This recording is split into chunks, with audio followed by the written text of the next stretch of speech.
You've made the decision. You're leaving a stable job to pursue something new, something more aligned with your values and passion. But the minute you say it out loud, fear creeps in. You begin to second guess the timing.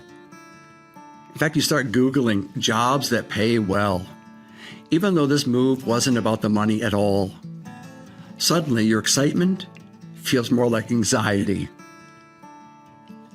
Meanwhile, at work, your team is about to implement a major change in how you serve clients.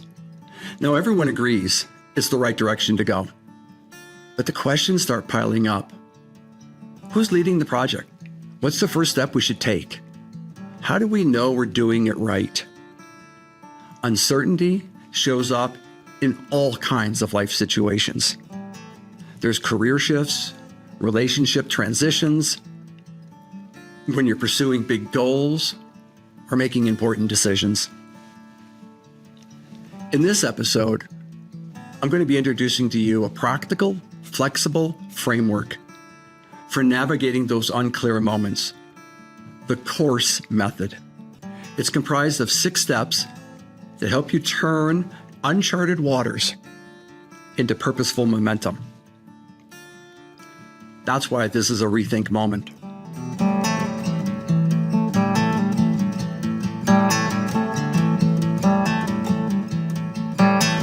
So welcome back to the Rethink Podcast.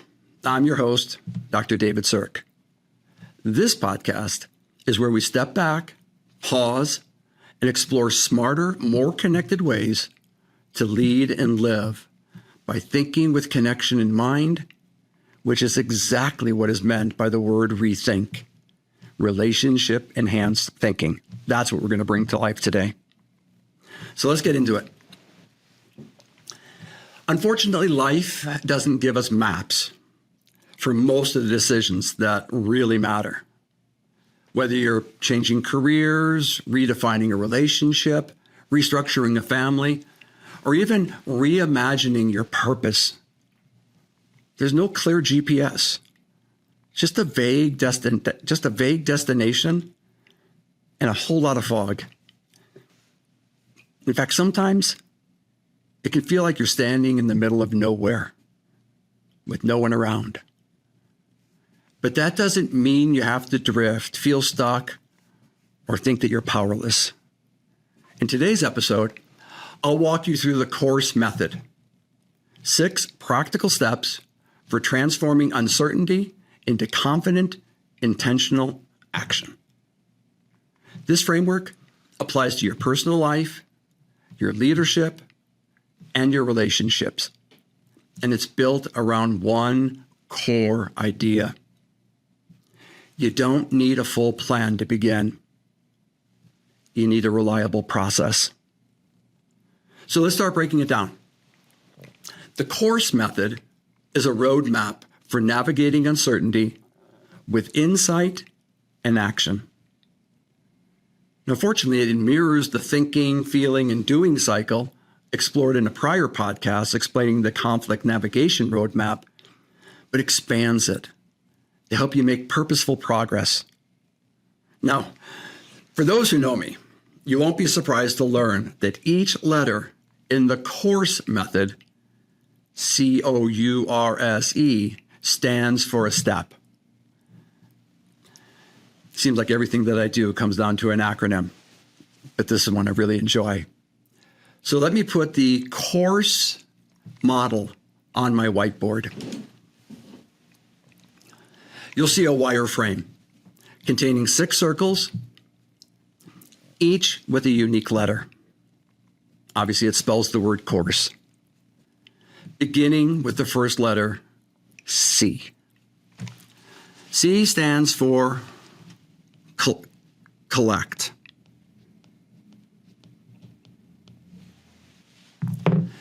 The process starts with gathering stories, collecting data, identifying resources. Remember, curiosity is your compass. During this step, don't be selective. In fact, I encourage people to be wildly productive.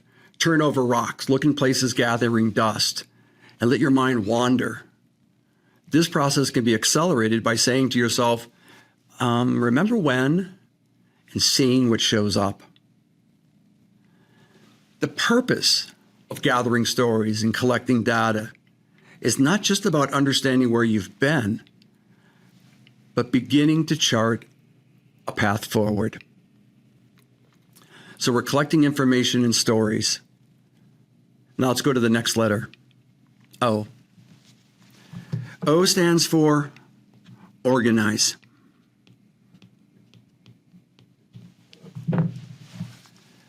Now we begin to sort through the clutter. Remember, we've collected stories and collected information and data. Now we're going to begin looking for themes and patterns.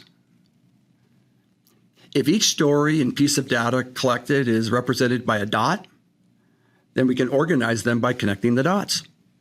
However, don't make too much yet of the patterns that reveal themselves, at least not at first. Instead, keep a bird's eye view, keep having fun, and keep connecting dots. So we've collected information, we're organizing them into themes and patterns. Let's go to the third step. That's the letter U. Here's where we understand.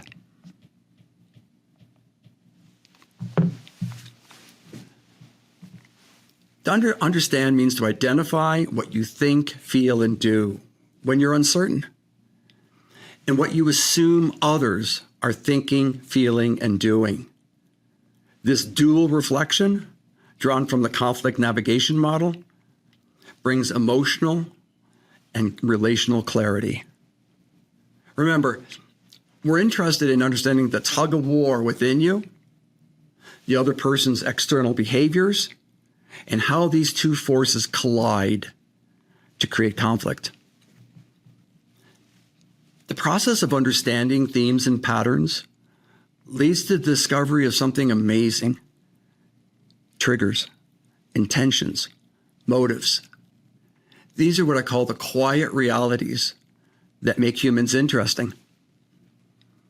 So now that we've had a little bit of understanding going on, let's jump to the R. The R is for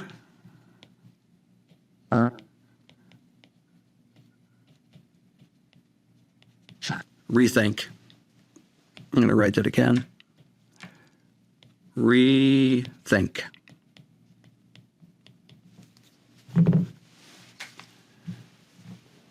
Rethinking. Another way of thinking about the power of rethinking, relationship-enhanced thinking, is asking yourself, how can I reframe what's going on? Name what's under your fear or your resistance.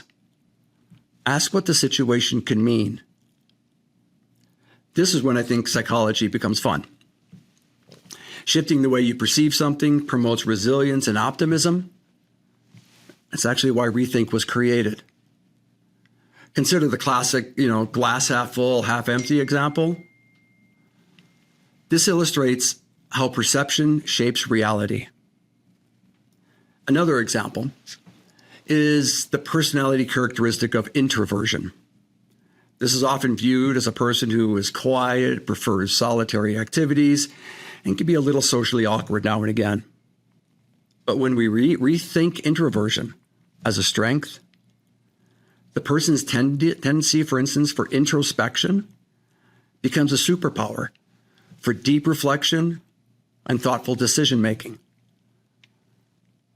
Ultimately, rethinking and reframing does not deny reality, but transforms the way we interact with it. Please understand, that's what I'm going after. I'm not trying to deny reality. I'm trying to help you transform the way you interact with the reality that's in front of you.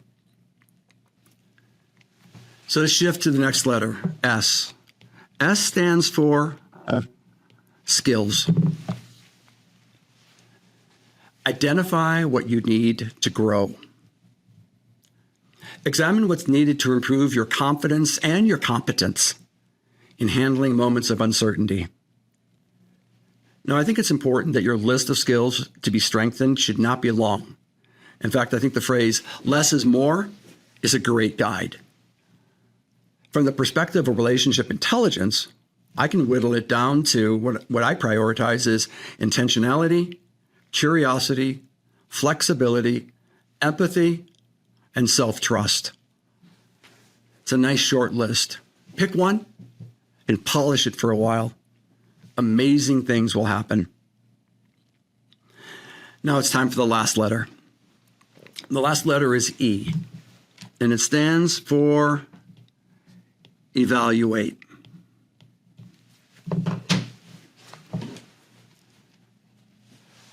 This is a time to reflect, to recalibrate, keep moving forward. The point of the evaluation is to verify if you're moving in the right direction, or if you need to nudge yourself and realize even greater growth. Keep in mind, the best decisions rarely arrive fully formed. The course method lets you build momentum before you have all the answers. So let's bring this model to life. Sam. Sam wants to pursue graduate school, but feels overwhelmed by the process. He starts with collect. He's gathering stories and talking to people in the field, exactly what he should be doing. Then he organizes that input and understands his own motive. Fear of regret, not doing it, but also a fear of failure. Doing it, not doing it well. He takes time to rethink the challenge. This isn't a test. It's an opportunity. He builds new skills in time management and self-regulation. And then by evaluating weekly, he makes confident, step-by-step progress. Way to go, Sam. Now let's bring it into the workplace. A nonprofit team is overhauling its client intake system. Just like Sam, they begin by collecting, in this case, user feedback, then organizing it into patterns. In the understand phase, each team member reflects not just on their reaction to the change, but also considers what their teammates might be thinking, feeling, and fearing, bringing in the dual reflection method from the conflict navigation roadmap. Reframing the pain points as opportunities leads to smarter solutions. Then by upskilling where needed and evaluating their early rollout, their team regains momentum and trust. Not a bad outcome, right? So here's our call to action to really activate the course method in your life. If you're in a season of transition, growth, or indecision, don't wait for perfect clarity. Instead, choose one area where you feel stuck, uncertain, or maybe just a little off balance. Move through each course step with curiosity. Collect, organize, understand, rethink, upskill, and evaluate. Remember, in the understand phase, pause and ask, what am I thinking? What am I feeling? And what am I doing right now? And what might the others be thinking, feeling, and needing? This dual reflection that I keep emphasizing, this dual reflection is where deeper insight and better decisions begin. That's what rethinking is all about. Bringing dual reflection into real time when it's really needed. Remember, when in doubt, think with connection in mind. By rethinking, you'll begin to master the art of turning conflict into connection. So that's what the course method is all about. Thanks for joining me on this Rethink podcast. Keep in mind that uncertainty is unavoidable, but stuckness doesn't have to be.